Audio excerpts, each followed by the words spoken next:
Hello, I'm Dr. Gloria Horsley. And I'm her daughter, Dr. Heidi Horsley.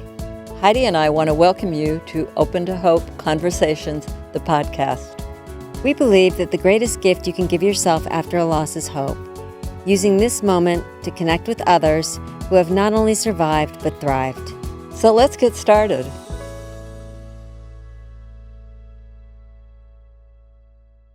Welcome to the Open to Hope show. I'm your host, Dr. Gloria Horsley, with my daughter and co-host, Dr. Heidi Horsley.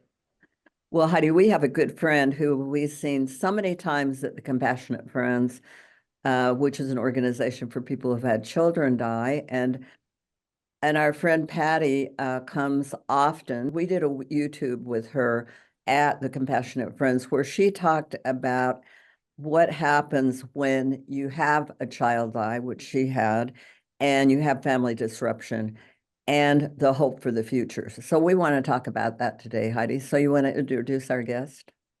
Sure, I'd love to. So as you said, Mom, we're going to be talking about healing families after a death. And our guest today is Patti Ray Miliotis. And Patti is an award-winning photographer and jewelry designer. She began working as an artist in residence at the Nantucket Island School of Design after her 16-year-old daughter, Alexandra, died from a rare form of childhood leukemia in 2002.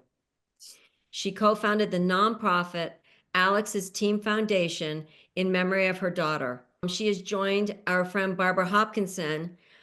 They joined together in 2006 as part of a butterfly's journey, focusing her camera eye on faces of resilience. So welcome to our podcast, Patti. Thank you. Thank you for having me. So great to have you on the show today. Let's start by having you tell people your story about your daughter, a twin daughter, right? Right. Identical twin. My kids, all three of my kids, I have a son who's 3 years older than the girls, are all athletes. And in their the girls' freshman year of high school, they were playing 3 sports at a time. So Alexandra was, and they were small. My girls are, tiny little girls, and they played basketball and soccer, and they were both trying out for lacrosse and softball. And they were at the time playing AAU basketball. So they were very busy and very active.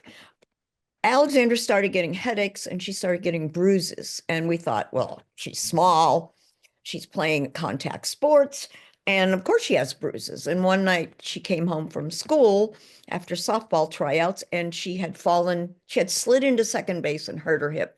So she put herself in bed. The next morning, I took her into the hospital to see her doctor and say, what about these headaches? What about these bruises? And they did some blood work and they called us at 10 o'clock at night. And they said, bring Alexandra in now to the emergency room at Children's Hospital Boston, bring in overnight, and her platelets are dangerously low. So we took her in, and that was the beginning of her journey with leukemia.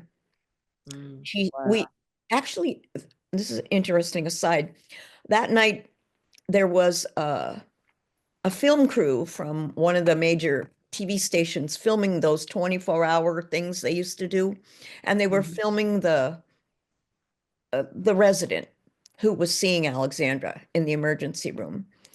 And so we have on film the moment that Alexandra, one moment she didn't have leukemia, and the next minute she did, because we have it on film. They told us. And she said, am I going to lose my hair? And the doctor said, of course. She said, am I going to die? No. So the cure rate was 86% at that time in 2001. Anyway, long story short, she stayed alive for 10 months while I fought and fought and fought. And So Patti, 10 months before her death, they basically told her she wasn't going to die. That's what I'm hearing. They did, because they thought she had typical acute lymphatic leukemia. And she was 15 at that time. She was 15 and a half. Yep.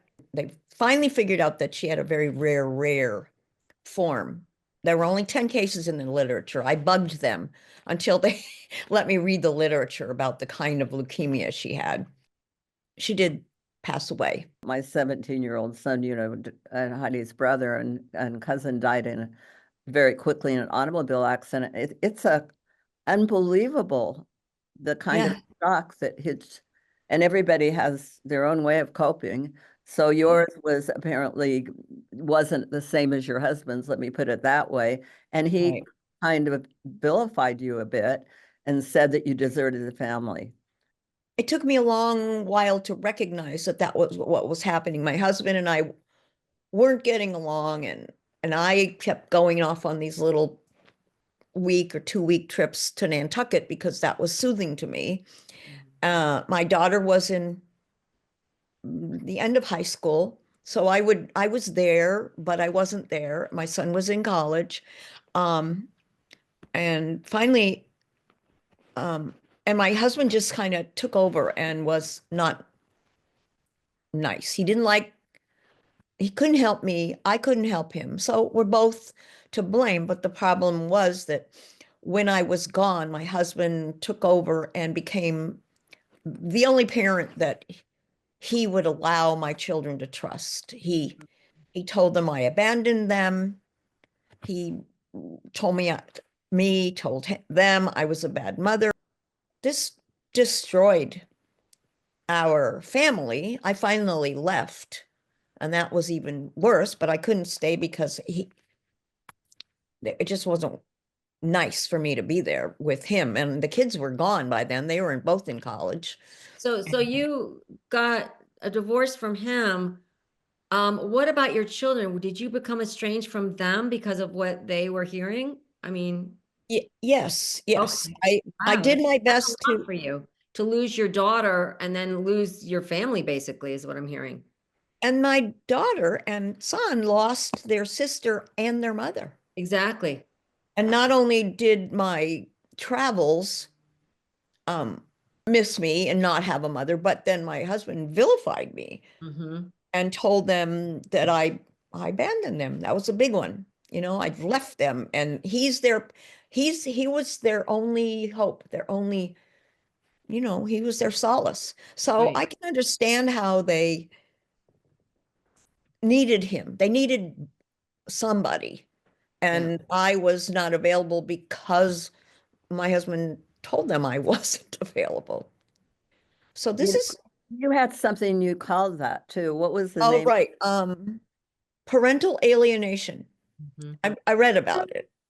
It was parental alienation, where one parent just alienates and vilifies, like you said, the other parent. And so the children become very dependent, which is fair. You probably experienced a certain amount of guilt about it. And I will tell you one thing, as a parent, you're never going to be the same parent you were, and you're not going to be as good a parent to your kids. It's just, you're in shock. In general, you're abandoned in a way by the parents you knew, even if they're together. Right, because the parents aren't emotionally available in the way they were before the death. And I mean, I get it because as a parent, you're grieving the death of your child. So how can you show up in the same way that you used to show up? Especially initially, you're drowning also in your own grief. I mean, the whole family is. It's Yeah. a really complicated situation. Yeah, and I had no one to support me. Yeah. My kids weren't responding to me anymore. So Well, the to parent them was almost, they would get mad at me if I tried to be a parent and take care of them and suggest things. So it the was the horrible. the interesting part of this story, and it is so horrific, and like you said, you are all moving in different directions, is that now you are very close to your children. I am. And you are helping to raise your grandchildren, your three grandchildren. And I'm very curious for all those out there that have this situation, how did you eventually come together again? I I persisted. I insisted. I would just my daughter wasn't really interested in having me in her life. Mhm. And we lived about uh, almost an hour apart. So that they weren't interested in, she and her husband weren't interested in coming up to see me, didn't invite me to see them, but I kind of insisted on going and making an effort to be in their lives in some way. My son is a whole different story, but this is the one, the story with my daughter is the most painful and ongoing. They needed somebody to take care of their kids. Basically, I'm gonna make this contact with my children or I'm not gonna stay on the planet. So Wow. it was Now survival you're for taking me. care of the grandkids. So how many years ago did you start taking care of the grandkids? 2020 in April, Okay. she had an infant, born in February, and the baby was 2, the older baby. And actually, when that baby was born 2 years before in 2018, I volunteered, I asked, can I help? You know, I went when she was an infant and I stayed overnight and did the middle of the night feedings.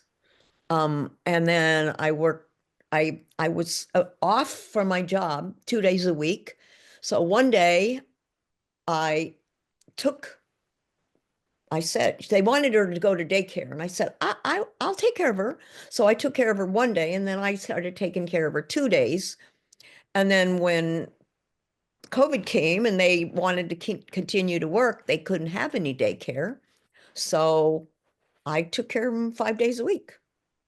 And then they had a third baby last year. And now I get him straight out 2 or 3 days a week by myself. I'm having a ball. And Well, you really came together with her because I mean, not only are you together, but she's allowing you to take care of her kids. I mean, there definitely was yeah, a place where you came together again, which is, I love hearing. What is your advice to people who feel this alienation has happened with their kids after a loss? I think my advice would be to get a good therapist Mm. for support. I had one for a while and then she developed Alzheimer's and so Oh, no.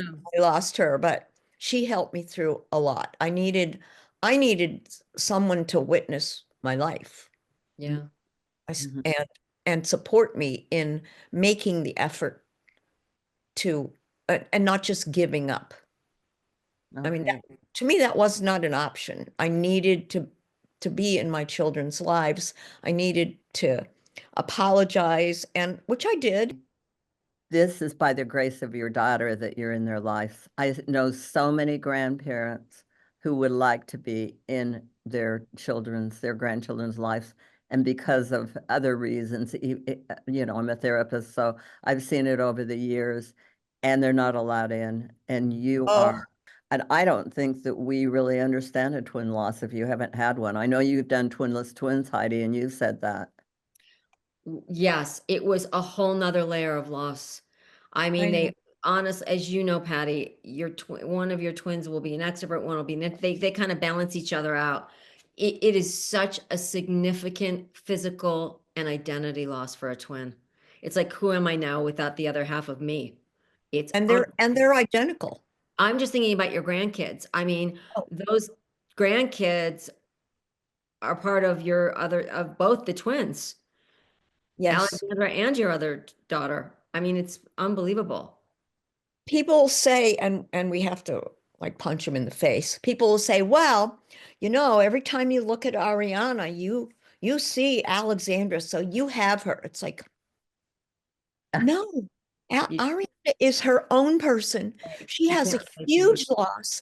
Don't don't ever say Yeah. that she represents Alexandra and Ariana. They're two distinct people, and you know, I honor them both, but Ariana does not have to stand in for Yeah. Alexandra. And she can't. No, Well, I love your story and I love the way you have hung in. And I know it's still not easy for you because I can hear that your ex-husband has a lot of hurt in his heart from being abandoned himself, is my guess, is Yes. what's going on. And, I know you've tried to resolve it, and I wish you peace on that front. It is not easy. I mean, for you to go in, I just think it's wonderful people hear this. No matter the obstacles, you got to hang in there, get support, and don't give up. Because Yeah. we're talking about 24 years ago, people. Yeah. We're still, moving on with this issue, but you've moved on it with a wonderful way. And I want to congratulate you for everything you're doing for your grandkids. That's so supportive, Thank you so much. Absolutely, Patty. I agree with my mom. And I have to say, people disappear all the time. What we hear often is people start to become workaholics and they're at work all the time and they're going, they're traveling for work all the time and they're doing all these things because they can't show up in the way they want to. They've had the death of a child and they're just trying to do the best that they can. So thank you for being on today and talking about your story. And I'm so glad that you're showing up for your kids and reuniting. And maybe the best way to show up for them in the past was to take breaks for yourself and go to Nantucket. There's no one to, there's no way to know the answer to that. Well, exactly. Uh, Exactly. And And I think I that's, love what Heidi said. A lot of guys who have full-time jobs go to Mhm. work all day long and travel for business, and they're able to avoid the situation by that. Exactly. yeah, my heart is so full with these babies, and I try to be with Ariana in every way I can. Well, you certainly are being there for her, and don't expect too much from her. Just keep what you're doing, giving. You will certainly get back in spades. And thank you so much for being on the show today. Okay, thanks. Thanks, Patty. And thanks for giving so many people out there the idea that there is hope after loss. You are an example of that. And Heidi and I want to thank you all for joining us on the show today. And we always want to remind you that if you've lost hope, please lean on ours until you find your own, and God bless. I'm Dr. Heidi Horsley. You have been listening to Open to Hope, the podcast. You can follow Open to Hope on Facebook, Instagram, and Twitter. To learn more, visit us at opentohope.com and go to Apple Podcasts to subscribe. I'm Dr. Gloria Horsley. Join us again next week for another Open to Hope conversation, where we invite you to lean on our hope until you find your own.